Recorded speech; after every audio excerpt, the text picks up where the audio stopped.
Hello, everyone. My name is Pradeep Nayak, and I am at the University of Waterloo in Canada. I'm also representing here the Vulnerability to Viability Global Partnership for building strong small-scale fisheries. I'll be hosting and facilitating this webinar today. So welcome, everyone, and good morning and good afternoon and good evening, because we know people are joining us from different parts of the world. So I will do a few rounds of introduction before we get to our speaker today. In terms of introduction, I would first introduce the Vulnerability to Viability Global Partnership, which is a transdisciplinary research, knowledge, and action network with over 100 members representing the academia, government, and non-government civil society from Africa, Asia, Canada, and international. The goal of the global partnership is to support small-scale fisheries in their transition from vulnerability to viability. And the way we look at and understand vulnerability and viability is not just in an economic sense, but also to represent all aspects of human life. That includes the political, the cultural, the social, the environmental, ecological, and other aspects. Also, we just do not look at vulnerability to viability transitions, just as very viable communities, vulnerable communities, could try to move towards viability. Very viable and sustainable communities can also revert back towards vulnerability. So we look at it from both aspects. The B2B Global Partnership aims to identify the diverse factors and conditions contributing to the vulnerability of small-scale fisheries and engage collaboratively with small-scale fisher communities and other key civil society, NGO, government, and university partners to enhance small-scale fisheries viability. In doing so, the B2B Global Partnership brings people and organizations together across physical, cultural, and disciplinary boundaries through a shared interest in addressing vulnerability and viability issues in small-scale fisheries. The B2B thematic webinar series, for which we have gathered here virtually today, is a flagship initiative of the B2B Global Partnership. It has continued over the 5 years now as a collaborative platform to enable discussions on key topics, themes, and issues pertaining to small-scale fisheries vulnerability, viability, and transitions within the context of small-scale fisheries, but also broadly. B2B thematic webinar series takes place on the last Friday of every month, and this is an exception this month because we could not match time, so we are doing it on the last day of the month, and it will continue to be so during the year 2026 and beyond. The series is available internationally through live streaming on YouTube. Details regarding the monthly webinar and the speakers, topics, and titles, and links to the webinar platform is available on our website, which is www.b2bglobalpartnership.org. The thematic webinar series 2026, which is this year, is a special one for us, which is dedicated to our B2B transitions case studies from countries in Asia and Africa. This dedicated series is created to offer a collective platform for us to share the case study experiences and outcomes. This will help garner feedback from within the B2B community and also from the larger global audience interested in small-scale fisheries, apart from showcasing the rich B2B research that is underway in Asia and Africa. Vulnerability and viability are among some of the many realities of small-scale fisheries and coastal communities. And these communities and small-scale fishers grapple with their day-to-day existence, in terms of vulnerability. Just as vulnerable communities, I already said this in my initial introduction, can strive to move towards viability, already strong and viable communities can revert back towards being vulnerable under pressures from internal and external drivers and dynamics. In this context, our case study special thematic webinar series will focus on vulnerability to viability transitions in both ways that I mentioned, as a novel approach to highlight their interconnected nature, explore the potential for vulnerable small-scale fisheries and coastal communities to transition towards viability, and the processes through which these communities can retain their hard-earned viability without having to revert back towards vulnerability. Over the next several months, until the March of 2027, researchers from the V2V Global Partnership countries in Africa and Asia will present their detailed case studies focusing on various dimensions of vulnerability to viability transitions and help further conceptual and methodological development of the V2V transitions approach. And we will hear from Indonesia today. Today's webinar is the sixth in the series of V2V thematic webinars planned for the year 2026 and the 66th since January 2021 when it all started. And it is my privilege to introduce Dr. Inda Susilovati as our distinguished speaker for the 2026 June talk today. Dr. Inda Susilovati is a professor in the Faculty of Economics and Business at Diponegoro University in Semarang, Indonesia, with expertise in resource and environmental economics, coastal resource management, community development, and gender empowerment. Dr. Susilovati is a member of the Academic Senate of Undip and serves as an expert reviewer for Indonesia's Ministry of Research, Technology, and Higher Education. She has extensive experience in fisheries, especially small-scale fisheries, coastal community development, and environmental sustainability. Dr. Susilovati also provides advising and consultancy services to local governments and regional institutions, and is an active member of the Asian Fisheries Society, AFS, and the International Institute of Fisheries Economics and Trade, IIFET. She was elected for a second term as a member of the 15th Council of the Asian Fisheries Society, which is a nodal fisheries institution and network in the Asian region, and has played a significant role in advancing gender issues in aquaculture and fisheries through her involvement with the Gender in Aquaculture and Fisheries, GAFAFS initiative. A strong advocate for environmental sustainability,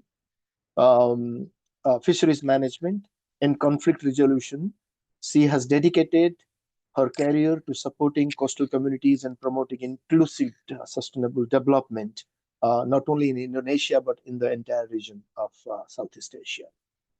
So Dr. Susilovati, and I'm very proud to say this, is a co-investigator of the Vulnerability to Viability Global Partnership, and currently the country coordinator for V2V Indonesia. It is my honor to invite Dr. Susilovati to deliver today's talk for the V2V thematic webinar series June 2026. And the title of her talk is going to be Livelihood Transitions, Strategies of Small-Scale Fishers in Batang, Demak, and Pati Regencies of Central Java, Indonesia.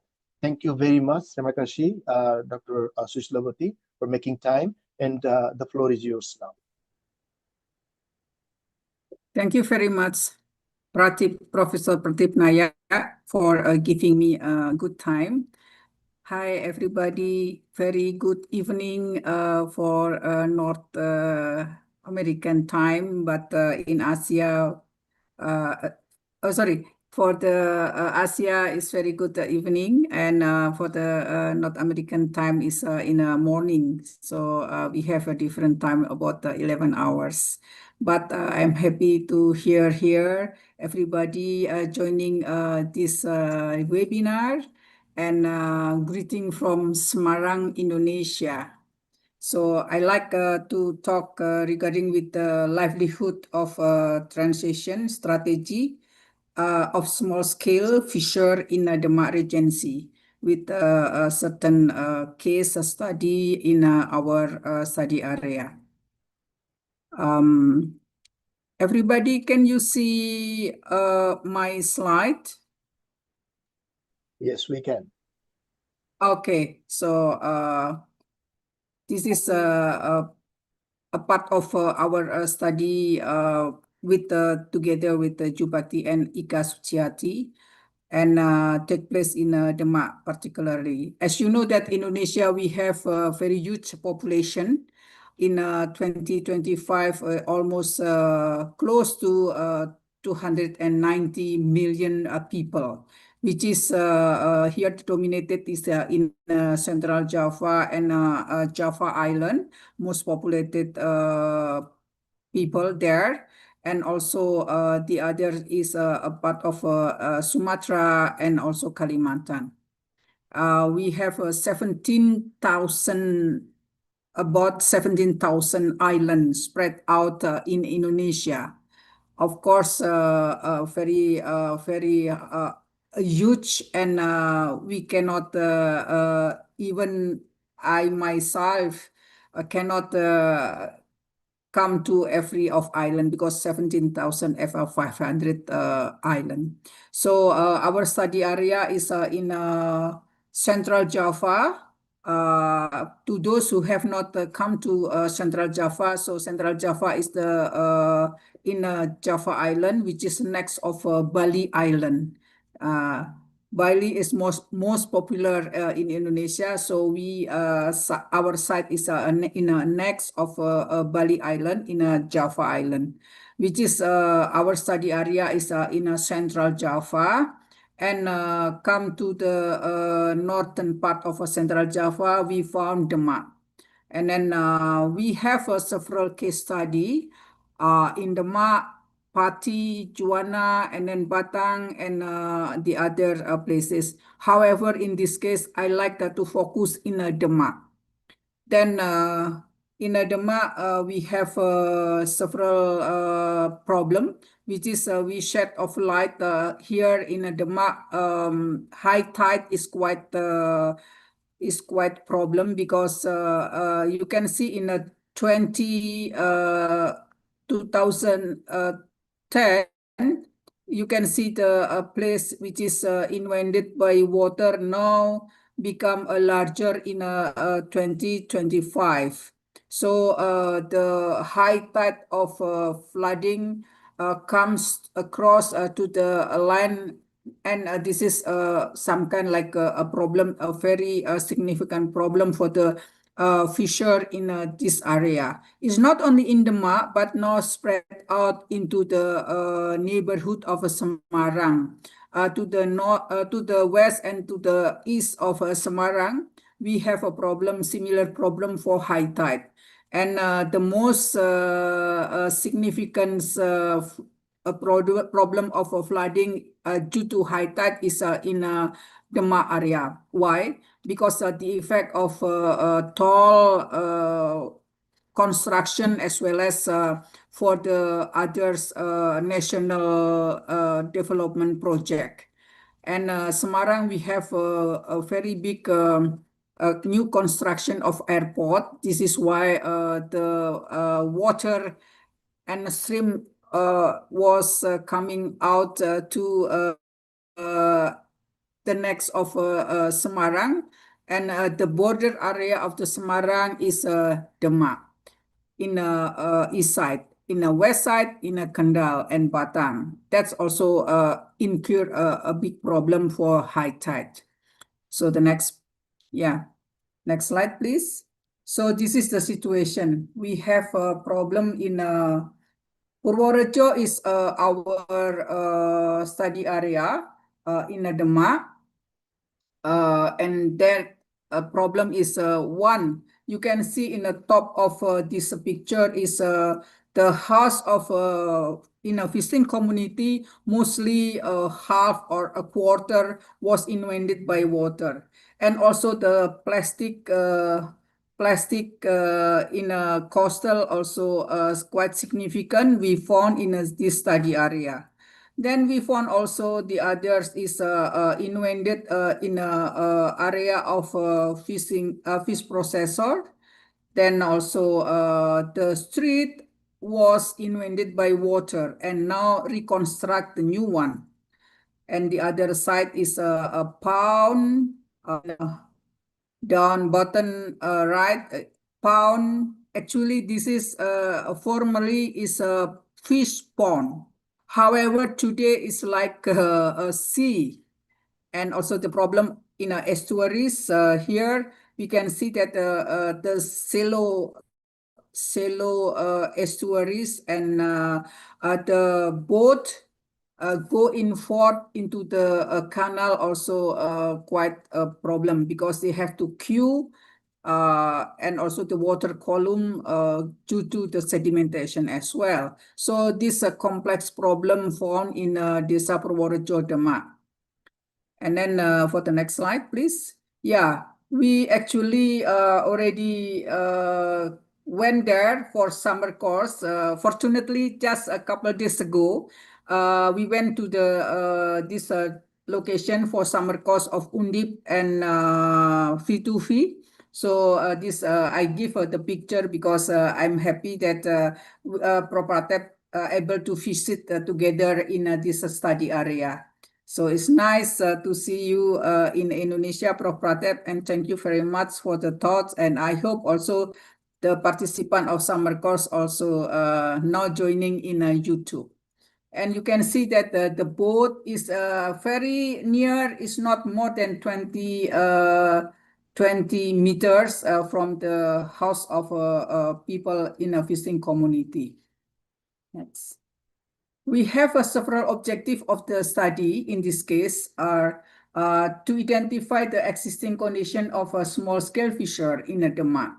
Then the second thing is to examine the seasonal cycle and as a stressor of affecting small-scale fisher.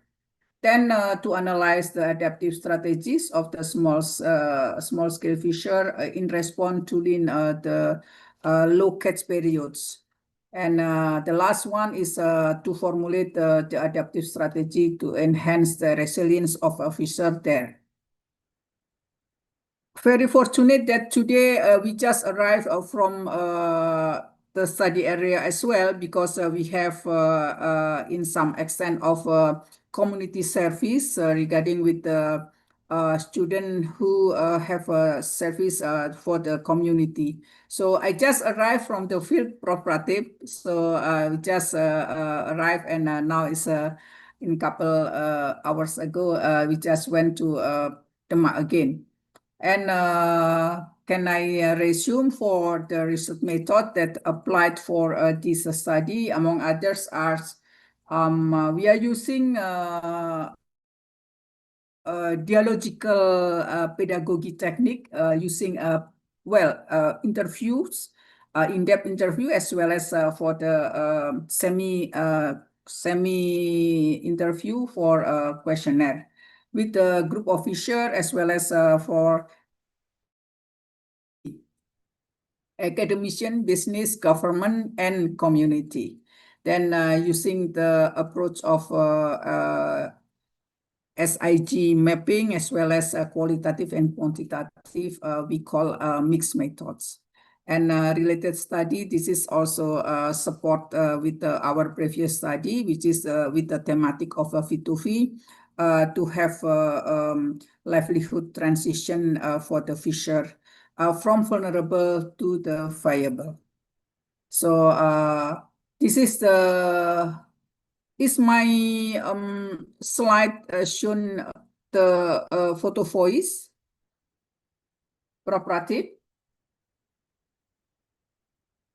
Yeah, okay. So this is the photo voice taken by our student together with me. So there is a tidal for flooding rock in the left side, and also the tidal probing or local word we say rock for high tide. In the right of a picture, this is the depicted for the brackish water, but now it's inundated by water, so like a canal or sea. Then let me show you for everybody here. Perhaps it will be useful for the young researcher as well as student, that I will talk regarding with the blue economy, blue growth, and blue justice. So we use the instrument by Bentham, and we already modified and such how, and we can have see the cursor that moving is blue economic, which is the resource of from the blue means from the fisheries, estuaries, and the sea we call blue. So the blue economy for the small scalers, for the fishing landing, and also the fish trader, and so on. And the blue growth in Demak, we noticed that there is a fish landing, which is now today is the high season of fish. So it's quite heavy production of fish, almost over production. So the price coming down. And then we have here the blue justice, we call blue justice. We identified between injustice for small scalar fisher and here justice for the small scalar. So that's the list of identification for the injustice. Among others are the potential people there with the external actor, middlemen, or still play the role there, and the others declining of fish catch, as well as the impact of the high tide. This is invented for the every house and also fish landing and also in the estuaries. However, the list identified for the justice or small scalar in the study area, there are open up alternative livelihood, which is people there are very eager to survive. So the survival, the resilience, although with invented by water, but they still struggle, especially helped by women there. And you can see the list of the justice identified. If maybe to those who attend here, if you like to have the PowerPoint, I will share to the V2V, so you can contact V2V to have the copy of this PowerPoint if you interested too. And this is the profile of a small-scale fisher, which we studied in the Demak Regency. Mostly the occupation are in fishery sectors. And then mostly also the education is, it's not high, but this is the portion you can see in the center of this slide. And also here, the family member mostly in average about a 5 to 5 person in one household. Next.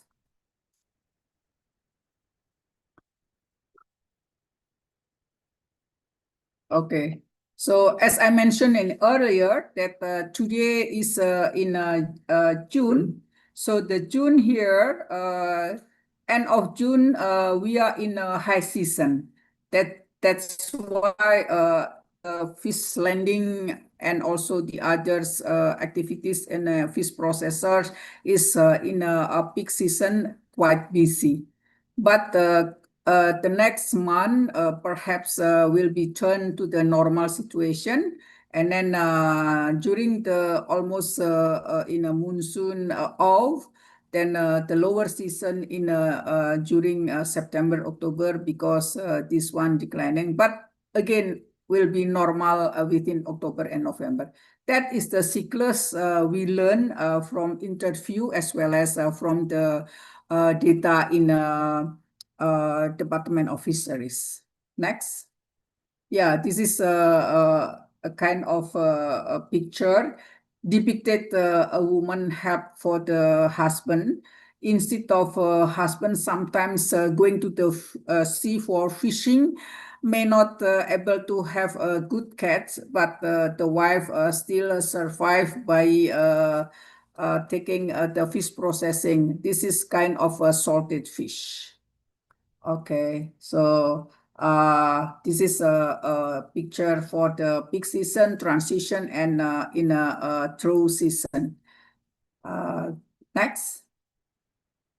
Of course, here, as we noticed that from the interview as well as from our observation, people in the study area is quite adaptive in respond for the situation with the limited access in the fish pond, as well as for the limited access for the access in transportation. But I noticed that people there is really high survival and surveillance. They thought that the well-being is important to sustain their family and also for the community itself. Okay, so this picture we capture regarding with the trend of situation in a study area. This one perhaps you may able sometimes to those students who willing to come to Indonesia. So I will be happy to show you how is the role of woman fisher here, especially wife, in helping the husband and sustaining the family. They are quite creative and processing somehow for the fish commodity, as well as they create for others work. And in Demak, we found my resource person for women, they have a catering for the food. Why? Because her husband was not able anymore to have a good, say, production in a fish pond, because their fish pond was inundated by water, and they just rely on for the make it say trap or whatever. So it's not sufficient for the catch and production to sustain for their family. This is why now become the wife take over for the income generation, to have catering, as well as to process the other commodity of fish, and also entrepreneur for the other activities. And husband now become the support system. So that is the part of the surveillance for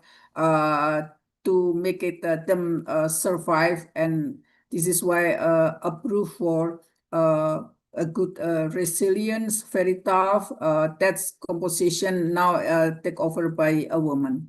Of course, for the fisher who fishing to the sea, they also modified somehow the boat and also the other gears with the condition of the availability of fish.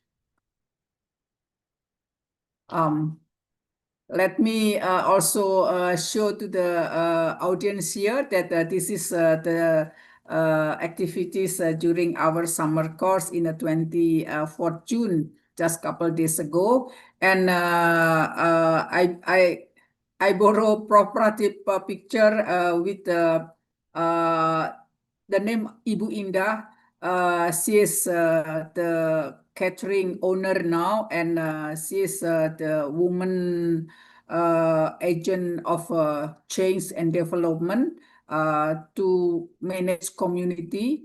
And in the next picture, she worked together with the others women to have anchovies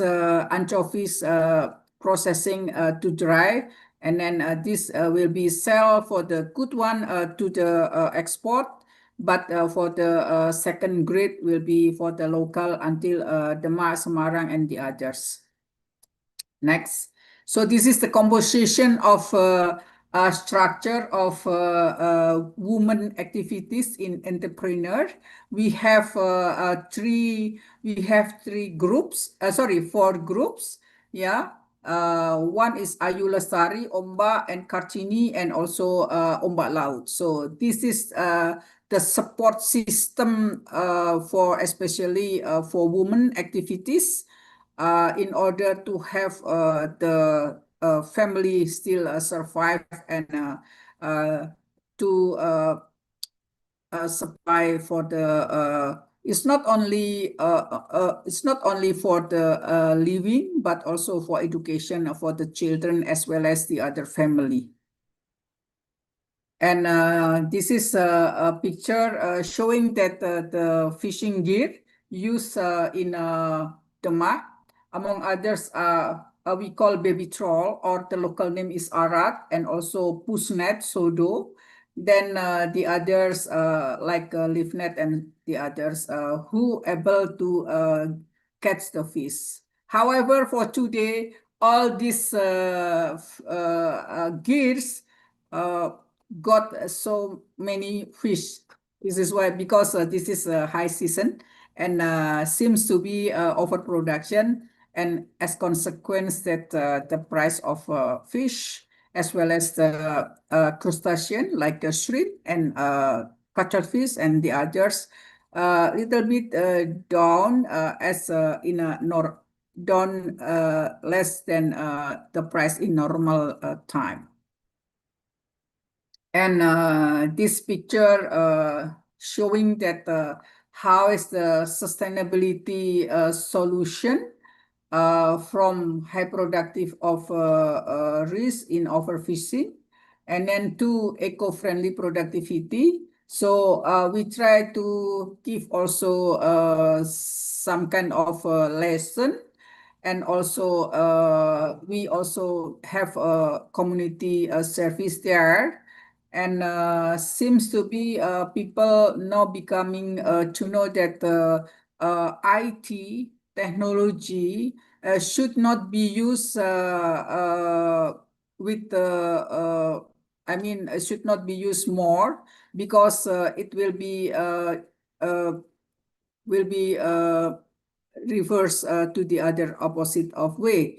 I mean that not ameliorate the cats, but deteriorate the cats, because in a small scale, which is now in a municipality water from 0 to 15 kilometers from the shore,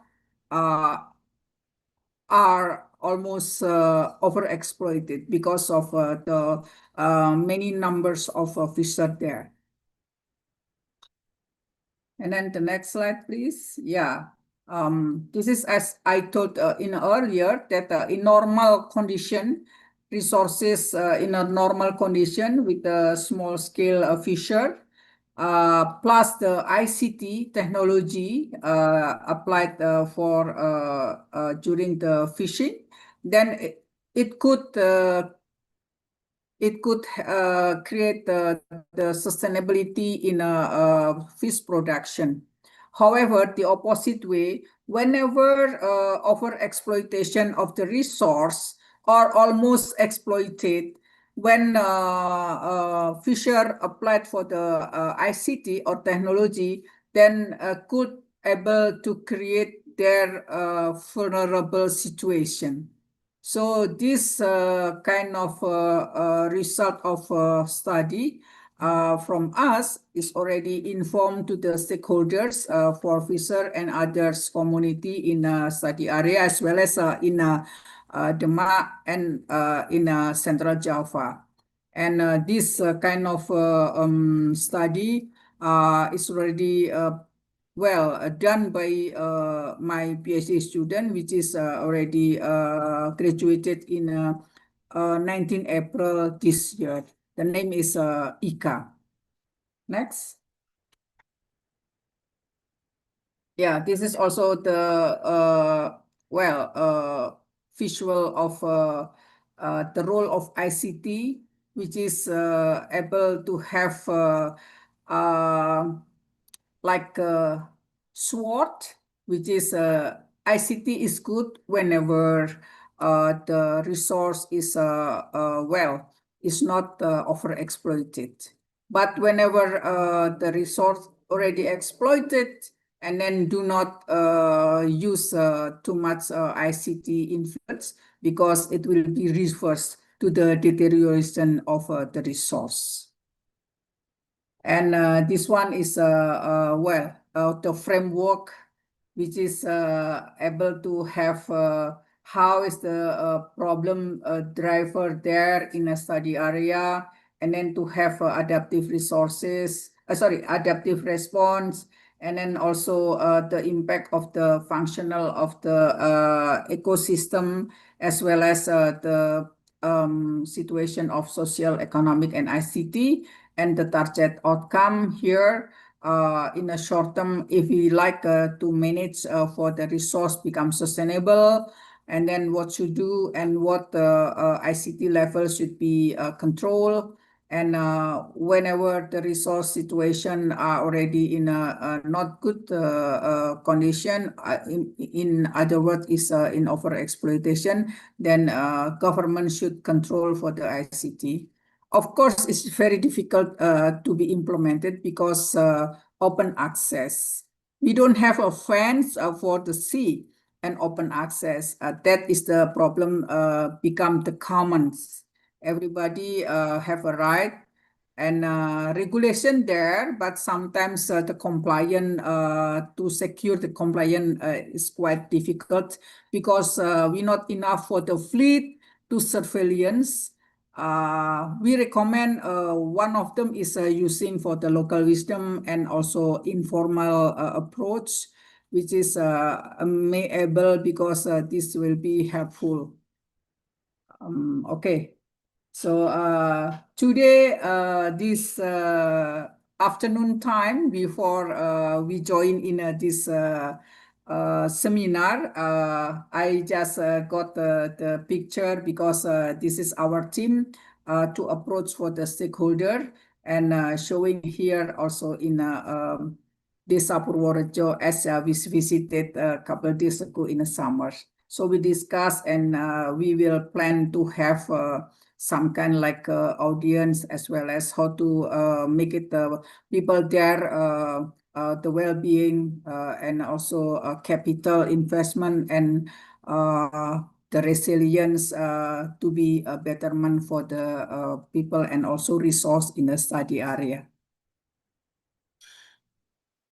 If related to the SDGs, so we highlighted for the SDGs number 3, good health and well-being, as well as important one is the gender SDGs number 5, and also decent work. And particularly now, we also in SDGs number 12 actually, which is responsible for consumption and production. We have to reduce for the plastic, for the coastal waste, especially, and this is really indeed need to have SDGs number 17, which is partnership for the goal. So we have to learn that the partnership is necessary among the stakeholders, academician, business, government, and community. Thank you very much for the director of V2V Global Partnership Project, Professor Pratep Nayak from University of Waterloo, for giving us a chance to disseminate our result. And other, sorry, can I take the water? And the Faculty of Economic and Business, Universitas Diponegoro, and my research assistant. Okay, before ending, and then thank you very much again, once again. Yeah. Our slogan is berdaya, berkarya, and mendunia. Okay, thank you very much. And time is returned to Prof. Pratep Nayak. Thank you very much, Inda, for the really wonderful presentation. Not only talking about the V2V transitions case study in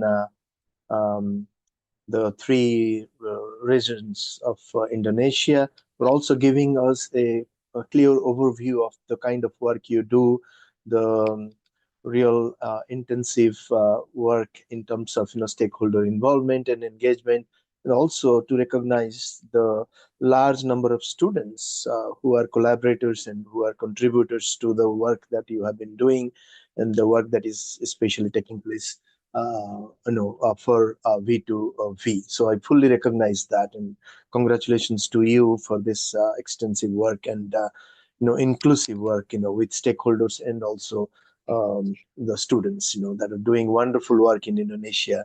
And my good fortune is that I have met most of them and have known their work in terms of their research. So that is great. So this really adds to the series of case studies from Asia and Africa, focusing on the V2V transitions.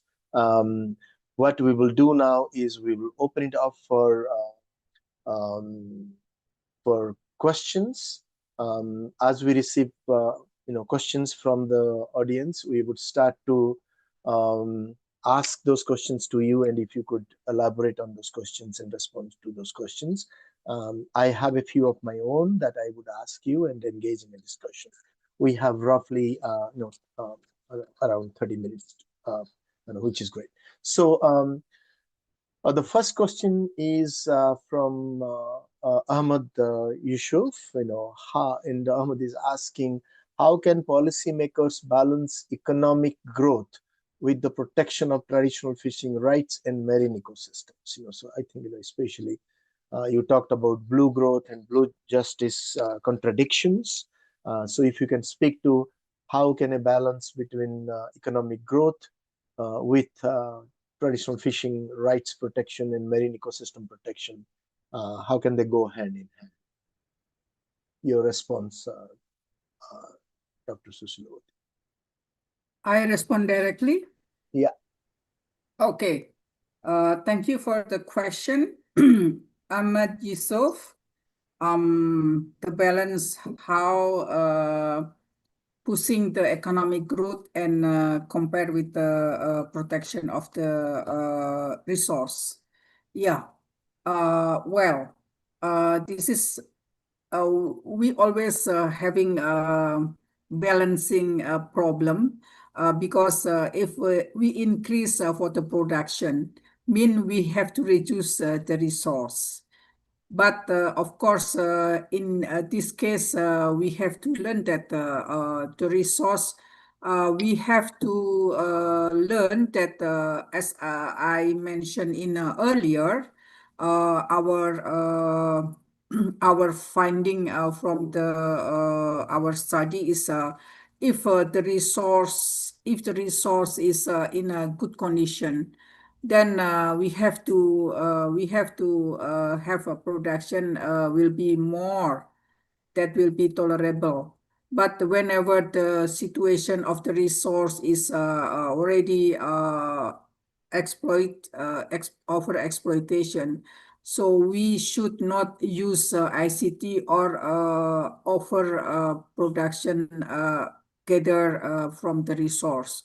Of course, the balance is quite difficult, but through our lobbying and also the role of government is necessary for Indonesia, because people, of course, the regulation is there.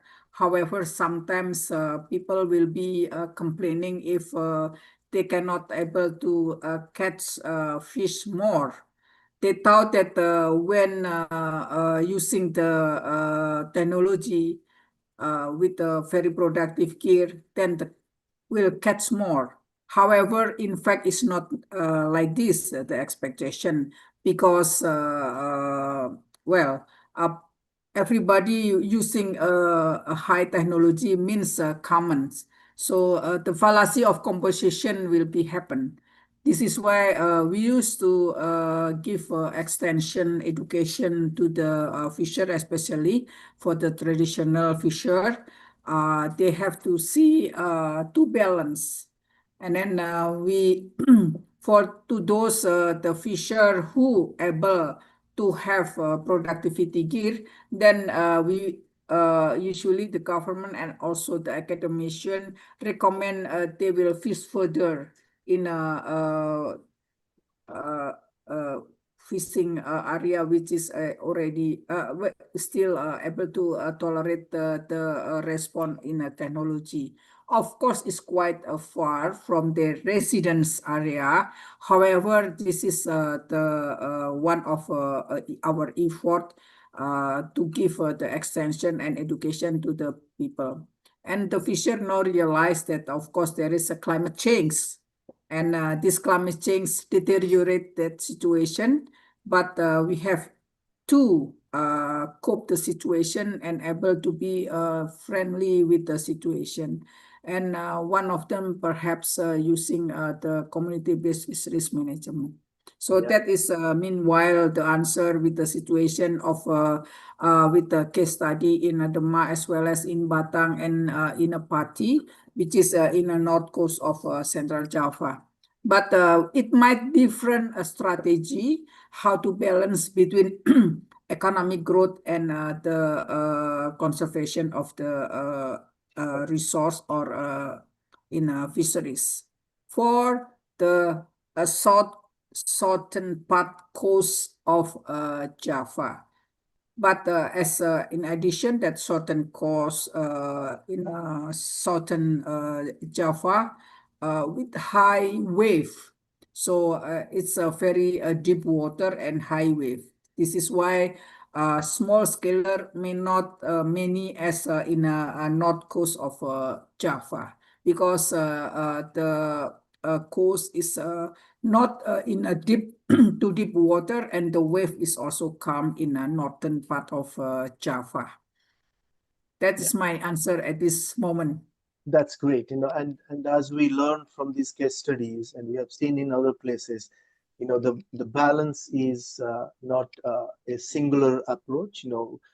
There needs to be balance between various things, like balance between the different drivers of change that you were talking about, balance between the responses that you were talking about. So there needs to be balance between various things rather than just policy and conservation kind of thing. So I think that is coming out very evidently from your presentation, but also we have heard this in the other cases. So I'll move on. We have a lot of questions here. So I'll move on, and if you can keep your answers, precise, then we can take most of the questions that are being asked here. The second question is by Alifza Sareen, and Alifza is asking, "What an excellent presentation, Prof. Inda. I have a question regarding the matter of what are the biggest barriers preventing fishers from transitioning to more resilient livelihoods?" So you talked about a number of hurdles or barriers. So if you can specifically talk about some of the important barriers to transitioning towards resilient livelihoods for the fishers. Okay. So thank you, Alif Zahrin, for the question and appreciation. The most barrier happen that I can say, people for the small scale fisher, usually they still in in traditional in a thoughts. So they still having the habits should be similar with what are the other neighborhood, what are the others people do, and then if the people in a surrounding or in their environment using the similar gear, they will also using that similar gear. Say if the neighbor using a trawl, then they also willing to have a trawl. So this pattern is not only for the fishermen, but for the fish woman also the similar thing. So this is the type of traditional people for the small scalers. However, now by many of them are already replaced by their younger generation. Then they influenced by the others with the social media as well as the information. And agent of change also influence to their thought. So by this transition also influence the way of life as well as also the pattern of fishing, and also in how to take after the children. So but the barrier is still there with the common sense of repetition as well as imitation with the other neighborhood and the peer especially. That is the barrier. then this is why we have to give influence, and we have to play as an agent of a change, how to give understanding and campaign education, as well as to prove. So most of the small scale fisher need example, proof. This is why many of we have to give a demonstration of for the example for women fisher as well as for the fishermen. That is the barrier that we have to encounter and cope the situation. Then perhaps now, perhaps in next for 2 or 3 years, the young generation will give a transition for the father or a mother should be changed in ICT as well as the way of life. Yeah, talking about young generations, I have the next questions from Adinda Lorisa, and if I correctly remember, Adinda is our high school student that attended the summer course this time, and they continue to ask brilliant questions. And the question Adinda is asking is, Prof. Inda, may I ask a follow-up on the women fishers? The field data shows 4 fish management communities there. Since they operate in the same area, is the competition among them high? It's a brilliant question, I think. So there are multiple communities. There are, of course, external drivers that you talked about, but also multiple communities trying to fish in the same area. What is the level of competition among them? How do they operate? Are there right kind of institutions? So that's the question from Adenda from our Semarang High School. Okay. Yes, thank you, Adinda. You're right, Prof. Pratip. Adinda is a smart student. She is the second year of senior high school of SMA 3 Semarang. And I give a chance last time during the summer course, 3 person actually from SMA 3 Semarang to join the summer course as a testing that whether they are capable or not for the futures of summer field school in Chilika. But they performs quite highly marked, and the question and also their thought is quite critical. Yes, right. The competition is really happened there, because the similarity and pattern that they like, similar to the neighbor, similar to the peer, and so on. So still happen there. It's not only fisherwoman, but also a fisherman.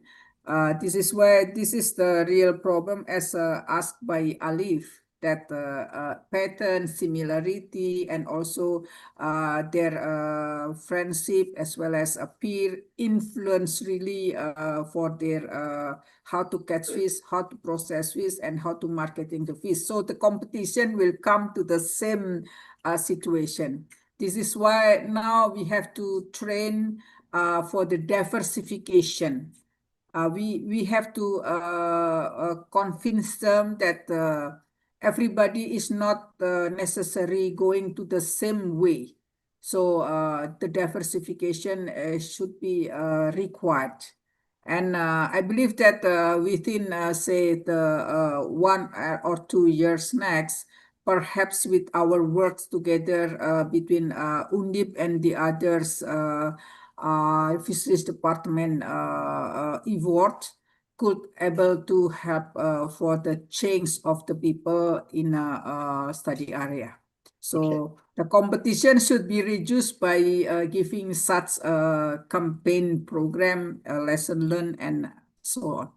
Yeah, and also building relationships and building networks and institutions for collaboration between these communities is what is required. So okay, so let's move on. And thanks, Adrinda, for asking that question. Looking forward to seeing you in Chilika next month. So next question is by Nursa Fika, and Fika is asking, how can traditional ecological knowledge and modern technology be integrated without compromising local cultural values? Another brilliant question by Fika. So how do you combine all of these different types of knowledge, especially in the context of ICT that you were talking about in your case study area? Yes, so we have to somehow to integrate and also the relation and partnership. So this should be do lobbying, because we thought the integrated integration of say local culture and also the situation now is the current issues is in say well, the modern thing happened, but we have to think about the local culture as well. This is as I mentioned earlier, we cannot go improve the people, the fishing community with the formal approach, because the formal approach is very well.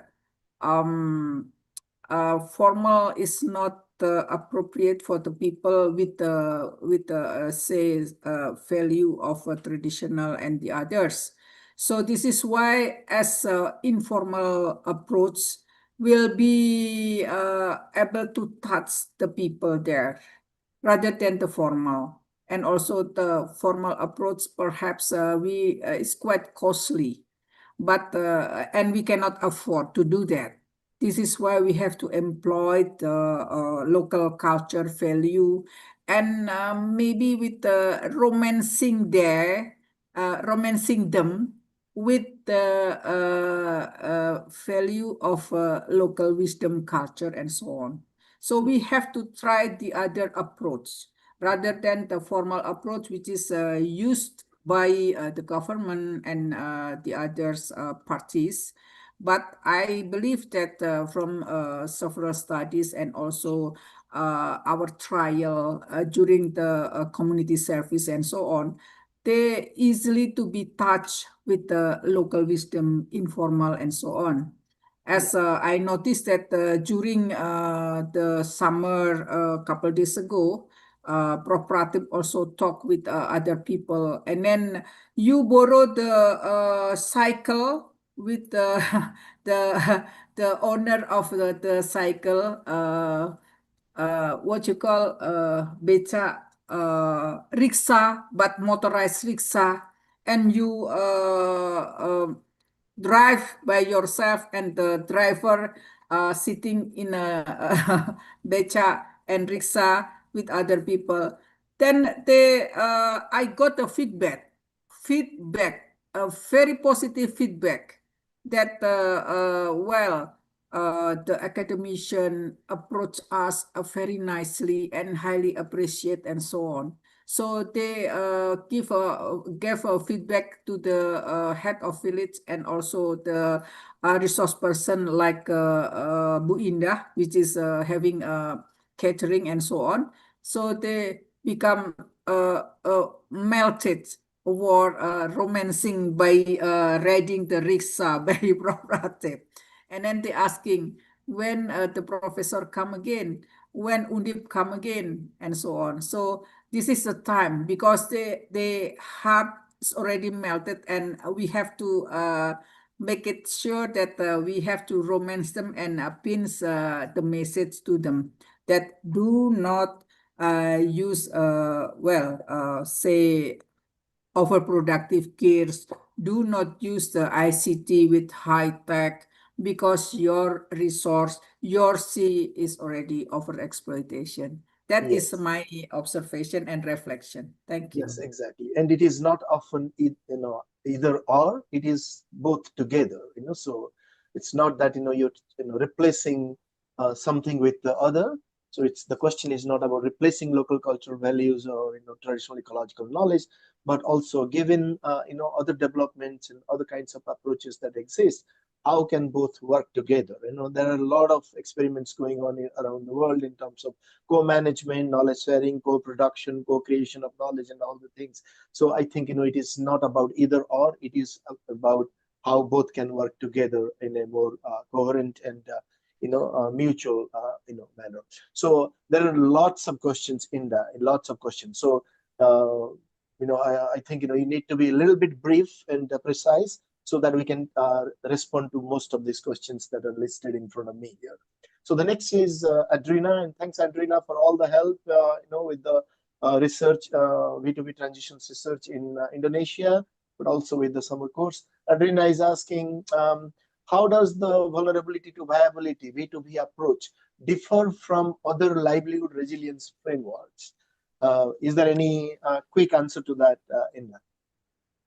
Yeah, I noticed that the V2V approach is using what I learned from review literature after somehow is a dialogical approach, which is informal approach. And this is, as I mentioned earlier, that this is touching the heart of people, especially for the traditional people, small scalers.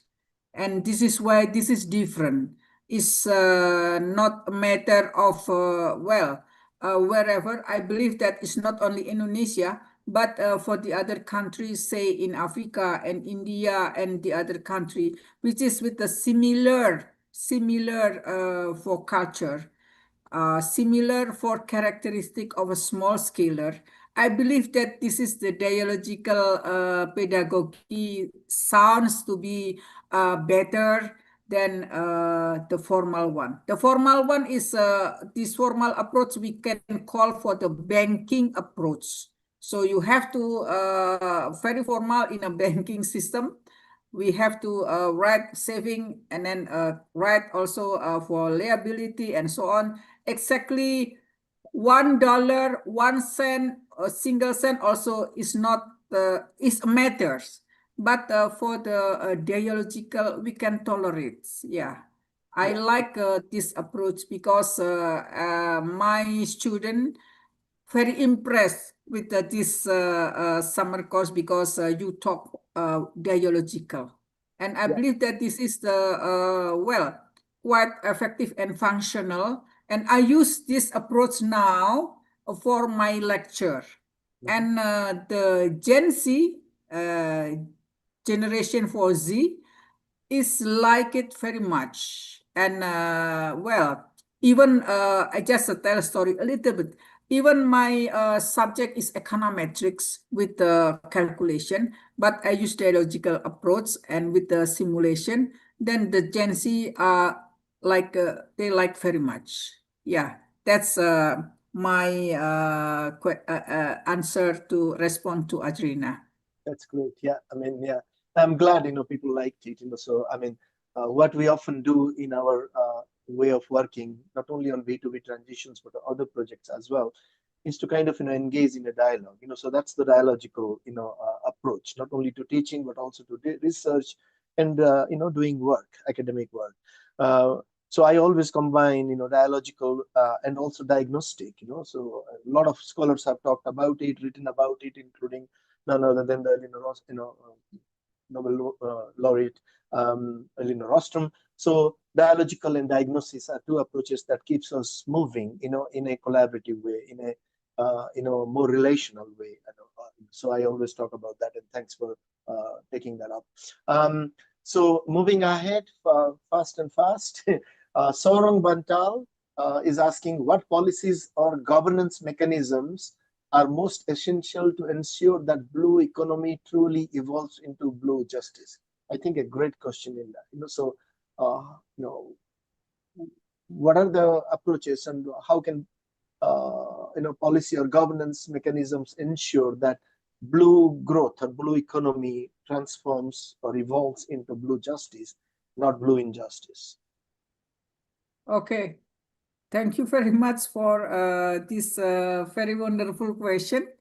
Well, at this moment,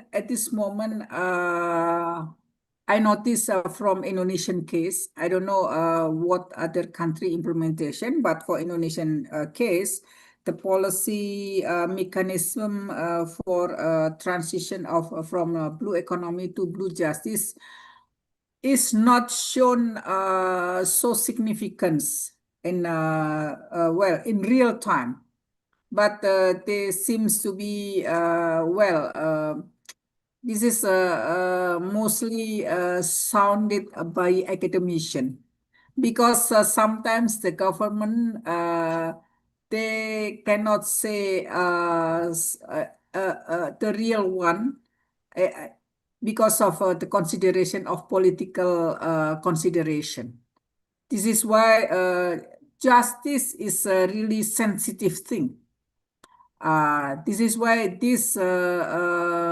well, I noticed that the role of academician take over to mention and to declare for the justice itself and advocacy to the fisher and also to the small scalers is not only in fisheries but in agricultures, mostly sounded by the academician because the policies formulated is included there inside is a political will. This is why not so significance in a policy brief and the policy implementation because this is due to the political influence in them bodies of the government. This take over by academician, especially an NGO. And I think our list of injustice and externalities positive, of course, but injustice, as I shown in a first earlier slide, may not all will be accepted by the government because this is political thing. So political matter is quite significant in Indonesia, especially now with the current situation, and the dollar is quite high, and people now also doing well by themselves, and the government still try to manage to be stabilized. However, regarding with the justice and injustice, the sound mostly come from academician and NGO. Thank you Yeah, for the question. yeah, and it's not a new problem, So, I mean, when we talk about justice, even if blue growth and blue economy is, expanding on the coasts of, many coasts, including the coast that you work, um, injustices have been there historically, So, when blue growth or blue economy, new activities, development activities come in, sometimes they tend to aggravate or increase the existing injustices in the society. So there is a responsibility of the policy and governance to kind of address those deep-rooted systemic and historical injustices instead of creating new injustice itself. So it's a very challenging task as we understand it. Okay, so moving on. So next question is by Dr. Derek Armitage from University of Waterloo, our colleague here. So Derek writes, Tramakasi Inda, a really rich and detailed case study. I'm particularly interested in the transition you and your team are documenting and the many pressures or drivers on small-scale fisheries communities. How is this transition you are documenting affecting overall food security, to emphasize, of these communities? Okay, food security of these communities in the whether positively or negatively. The second part of the question, Inda, is one of the pressures that I was interested in knowing more about was the role of conservation efforts, like marine protected areas. What role do conservation efforts have in this transition? I can repeat the question quickly if you want, but one aspect is the food security of these communities and its role in transitions. And then the second one is the role of conservation, like marine protected areas. I think there is a lot going on in that case study area in terms of conservation in marine protected areas. Okay. Thank you very much for the excellent question. So this is actually a complicated question, but I try to answer in a simple way. For the food security at this moment, well, the transition here, the food security is really well by themselves of fisher and also food security in say agriculture in Indonesia, because most of agriculture and fisheries, they able to manage in somehow subsistently, because for the lot of fish pond, lot of sea. So the food security by the household itself, they able to manage. Yeah, because of course it's easily to get fish, but the quality of fish and also the quality of the food, this is regarding with the nutrition and so on, the food safety, of course, food security related to food safety. That is still, to my knowledge, still in a critical way, because of course with the transition from vulnerable to viable, now especially for the Gen Z, so younger people, as I got report this afternoon in health center, the small health center in a district nearby our study area, they found many cases that the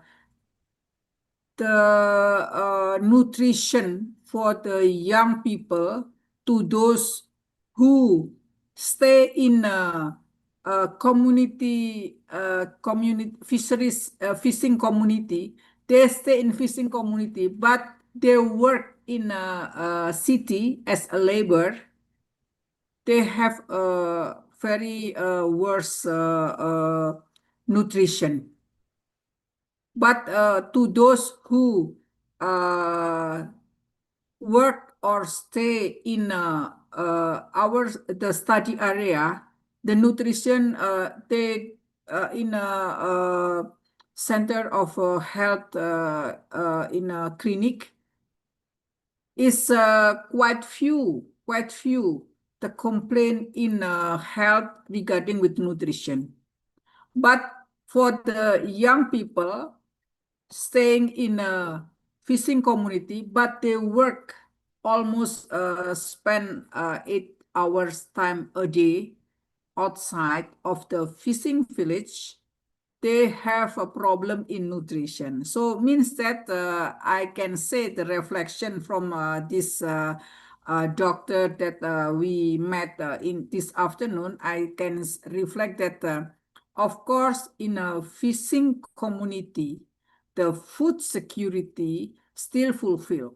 However, the food safety to those who not spend their time about most of the time working outside of a fishing community, they consume less nutrition in a fish, because the natrium is lacking. The indicator from the laboratorium found that the natrium in their body is lacking. However, from the fish resource, actually natrium is very resourceful. But since they stay outside almost 8 hours per day, and they come to the village in night time, so no consume of fish. This is why the food safety is not ensured for the people who live in the fishing community, because the consumption pattern. But for the persistent, for the community who stay in a fishing community all the day, no complaint in a clinic, village clinic of health center. That is my reflection today. So I think that this is important, that food security will be sufficient for the people in a fishing community. And my second answer regarding with the role of conservation, especially for marine protected area. Yes, of course, the compliance is not able to ensure for 100%. So encroachment as well as the others may still exist there. Therefore, the role of conservation is really needed to be enforced. It's not only for a matter of from the government, but also we really need participation from the community by like fisheries community based fisheries management or co-management. Thank you. In the can you hear me? Yes. Okay. So I know we are at time, but I have two questions from two very young and enthusiastic people. So I will just ask and give you 45 seconds or so to answer, and then we can bring it to a close. So the first one is Hussein Akbari. I think Hussein is your international PhD student in Undip. Hussein is asking, what role does community solidarity play in helping fishers adapt to various kinds of changes? Okay, community solidarity. The second is Yeah. again by our high school student Devlin. Devlin is asking, does the state of national economy affect the efficiency of blue economy, Prof? Okay, so it's again a very high level question, I would say. So to what extent blue economy is influenced by the national state of national economy of a country. So if you could respond to those two questions again, then we can bring it to an end. We are already over time. Thank you. Okay, thank you, Hussein. So the role of community solidarity, solid, yeah, because they have the similar destiny, similar problem. So the solidarity is quite solid for the fishing community in a study area, which reflect to the small scaler. That's my short answer. And Devlin, national economic effect efficiency. We cannot say exactly, but hopefully the thought is going in that direction.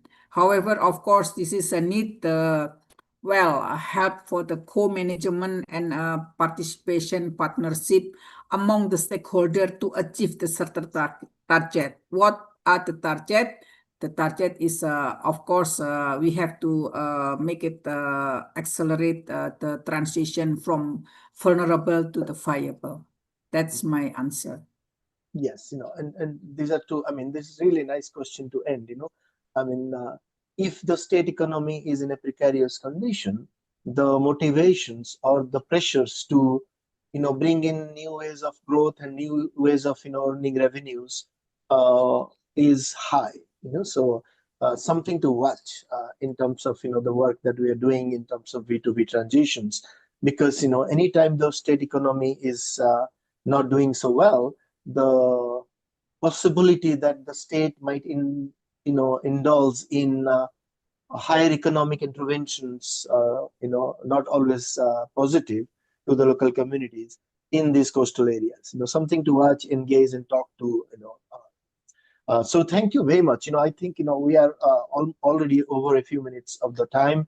Uh, excellent presentation, and the case study is brilliant. Of course, we have plans to take these case studies into the next stages of policing them and learning from those about transitions from B to V both ways, as I talked about, but also the larger engagement of not only the research community, but also, especially this webinar, lots of, young people, lots of emerging scholars and researchers asking really brilliant questions. And that indicates that the interest in these young minds to not only pursue, learning about these issues, but also in their future capacities, responding to these, challenges and contributing to maybe more responses or solutions or dealing with these processes, as we talked about,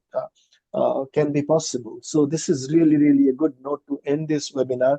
And thank you to everyone for asking those really interesting questions.